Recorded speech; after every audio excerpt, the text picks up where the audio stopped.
My brother had molested me when I was 10. At that point, I was really, I don't know if I was suicidal per se, but I was dreaming of just driving myself off the bridge and not having to be here in this kind of pain anymore.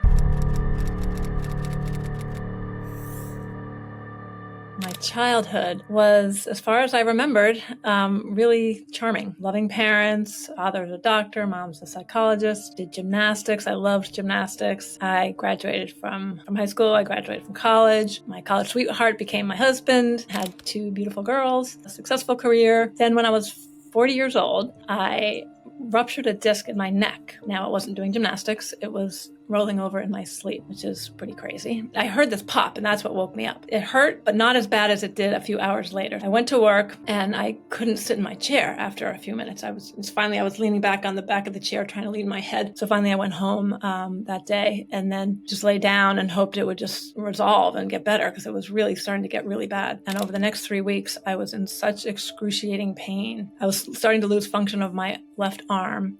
And it was nerve pain that was just shooting from my neck down my arm. So it took 3 weeks before I even got an MRI for them to diagnose the ruptured disc. And if I wanted the use of my arm back, that I really needed surgery. I was a little freaked out. I'd never had any major injuries. The only thing in gymnastics I did once in high school, I broke my finger. So I was pretty freaked out about having to have surgery, but I was in so much pain that I couldn't imagine not doing something. So I had the surgery in October of, this was 2005. After the surgery, the shooting nerve pain subsided, the numbness in my fingers, it took maybe at least a month for that to resolve. And my arm, it works now. But I still had this pain on the right side of my neck, just a different kind of pain. It was this burning, jabbing, this stabbing sensation, like a hot soldering iron was stabbing me in the back. It felt like my head was about 500 pounds, and just holding my head up for 10 minutes at a time was just so painful. I would just have to lie down. My kids at the time were 4 and 10, and I was still working. So I was still trying to do everything. For a good 9 months, I was just in this horrible pain that was not going away. And my surgeons kept saying, oh, another month, it'll be okay, another month. And it wasn't getting better. So finally, I found another doctor who diagnosed me with myofascial pain, chronic myofascial pain, which I hadn't really heard of. And, I went to the School of Public Health. My dad's a doctor. Why hadn't anyone told me about this? It's not commonly known. I think now that this was 20 years ago, but it's basically when the fascia is the lining around your muscles. It's normally fluid and surrounds your muscles and kind of holds them in place. But when they get tightened, it's kind of clamping down on your muscles, and then it restricts your movement, and it can cause pain. So this is what was going on. I was relieved to some level to know that it was something. And so his solution was to give me and go to physical therapy. So that helped temporarily, but then the pain kept coming back. I felt like nobody knew how to help me. The theory sort of in this intensive is that your body keeps at it and then gets used to that pattern, gets out of the old patterns of being tense and being tight. So I went to this intensive. So it was a big deal for me to leave for 2 weeks, to leave my kids and leave my job. So I went away for the 2 weeks. Every session, emotions started coming up.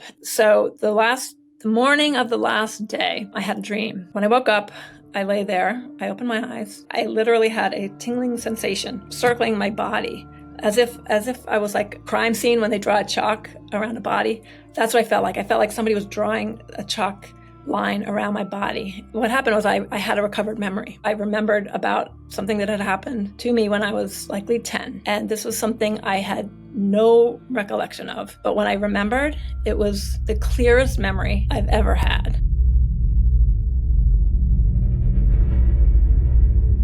And essentially, my brother had molested me when I was 10. It's hard to describe how bizarre that feels when you think you have this perfect life and then have the realization that this did happen. It was so clear. At that point, I was really, I don't know if I was suicidal per se, but I was dreaming of, just driving myself off a bridge and not having to be here in this kind of pain anymore. So I did end up writing to my brother, and he confirmed it. The truth is your body holds it in no matter what. Trauma stays in your body until you really process it. And this was the beginning of me being able to process it. My older daughter was 10 when I ruptured the disc in my neck. I've read since that that's common, that trauma memories can come back when your child is the age you were. We found notes that I wrote to my mother in 1975 when I was 10, and it was a very nasty note to my mother. And I had no memory of ever disliking my mother, being angry at my mother. So it appears to me that I think I ruptured my disc 30 years to the day of when he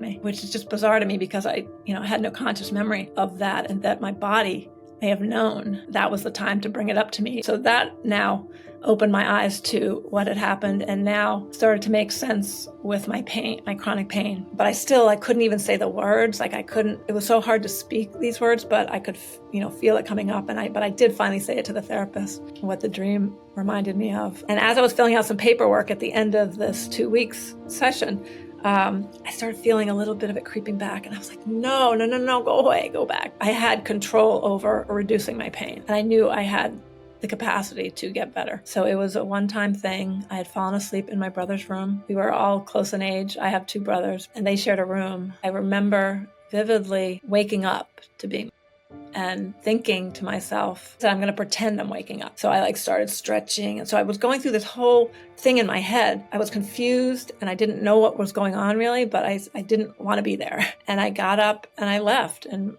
went into my room, and that was it. And that's all I remember. I don't remember what happened after, but we have the evidence of these notes that I wrote to my mother the next day. And my dad wrote in the corner, he said, when mother wouldn't sleep with daughter. So it looks like I asked her if I could sleep with them in their room. So I was scared, presumably. And she, as I would have said to my 10-year-old, who might have come into my room if she wanted to sleep in my bed, go to your own room. The note said, I hate you, you're just these awful, mean things. But wasn't anything about what happened. It was just how much I hated her. She's a psychologist who had even worked with families of incest. So it was really hard for her when I remembered and told her that she had no clue. She said there were no signs. And I did find out about 9 months later. Like I said, I wrote to my brother to make sure I wasn't crazy and that this had happened. And he said, yes. He disclosed 9 months after I did that he had been as a child outside of the home. And essentially he said that's why it happened. He did admit that he realized after he did it that it probably wasn't the right thing to do. I found some talk therapy. So I went to a psychologist. It was good for me, I think, to start to be able to speak it. But I found the myofascial release was still much more effective for me because you don't have to talk. Your body just does what it needs to do. I continued with the myofascial release. I did talk therapy. Then I also tried other things like tapping, sometimes called emotional freedom technique. I did something called an inner journey, and it was a weekend retreat. And it was for anybody who has any issues they're trying to resolve or work through. Mine was my chronic pain, really. I was still trying to get rid of the pain. And I thought once I get through all this trauma, my pain will go away. At this inner journey, there was this breathing exercise. And we were lying on the ground, and there was a moderator, and she was, saying, okay, we're going to try to get our breathing to 100% capacity. So we're going to start slowly. Okay, let's go 10%. 20%, and the last thing I heard was 40%. I started hyperventilating and screaming at the top of my lungs, like somebody was attacking me. I was completely in this panic. One of the moderators or one of the workers there came running over to me. Turns out she was trained in trauma. And she said, look at me. She's like, it's not happening now. She just kept saying that to me. And I came out of that panic, but I kept going back and forth into it. So she had to keep repeating that because I'd look at her, I'd be okay. I'd realize where I was and that I knew nothing was attacking me right then. But all of a sudden my eyes would close again and I'd start screaming again. That was pretty powerful. And that was when I really realized the level of trauma that was in me. So I did things like that. So I kept continuing to try different things. I even tried for the pain too. Oil that gave me heart palpitations, which was just another symptom that has come up. My heart flipping in my chest really is like me trying to do something. And once I realize I can't do anything, it's not happening now. Those kind of symptoms go away. So I've had different symptoms come and go through all this time. So I keep trying different therapies. One day I was driving. It was late at night. It was raining. I had my 2 girls in the car and I had to drive home and my body was starting to shut down and I'm driving and I felt like I didn't know how to drive anymore. I was thinking my foot doesn't know what to do. Pulled over to a rest stop in the middle of the night, in the middle of nowhere, scared to death. And I made it home, but it was very frightening driving. But ever since then, I've had these issues driving. And sometimes if I would drive anywhere more than 45 minutes, that would happen. Our brains are neuroplastic. We can change the way they process things, but it takes time and it takes work. And the other thing was I really felt like just processing this sexual trauma was really important. It took me a long time to get to the point where I could speak about it out loud. And it took me 12 years, but I published my memoir after 12 years of writing. And then it was not till another year later that I finally started looking online, maybe for other people who might have experienced some type of doctor. I didn't even know what to look for. But it took a long time to even be able to say those words. My brother me. I couldn't.